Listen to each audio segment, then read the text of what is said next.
طاقت میں مت ڈالیے۔ دین اسلام نے ہمیں اپنی اور دوسروں کی جان اور مال کو خطرے میں ڈالنے اور تلف کرنے سے سختی کے ساتھ منع فرمایا ہے۔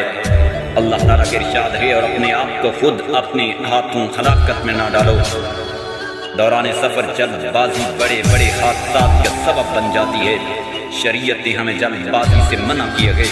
نبی کریم صلی اللہ علیہ وآلہ وسلم نے جلد بازی کو شیطانی عمل قرار دیا، چنانچہ ارشاد فرمایا جلد بازی شیطان کی طرف سے ہے۔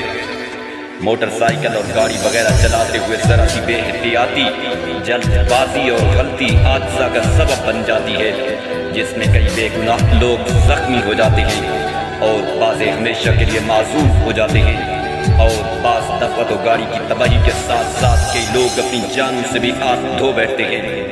بہت سے ڈرائیور حضرات رش سے بچنے اور جلدی کی خاطر مخالف سمت ون وے پر گاڑی ڈال دیتے ہیں، جس سے عموماً ٹریفک بری طرح پھنس کے رہ جاتی ہے، خاص طور پر جہاں سڑک پر کام ہو رہا ہو اور راستہ تنگ ہو، جس سے بہت سارے لوگ اپنی اپنی جگہوں پر مقررہ وقت سے کافی لیٹ ہو جاتے ہیں۔ بعض دفعہ ایمبولینس میں تڑپتے ہوئے مریض پر وقت اسپتال نہ پہنچنے کی وجہ سے سڑک پر ہی دم توڑ دیتے ہیں۔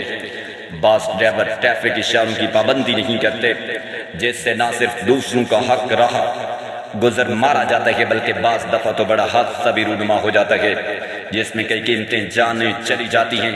یوں سینکڑوں لوگوں کو مشکلات کا سامنا کرنے کے ساتھ ساتھ جان و مال کا نقصان بھی اٹھانا پڑتا ہے۔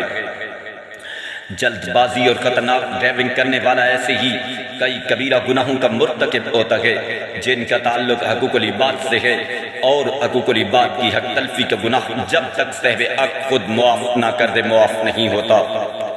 روڈ پر گزرنے والے اجنبی مسافروں کے بد نظمی سے جو تکلیف پہنچی، اس کی تلافی کیسے ممکن ہوگی؟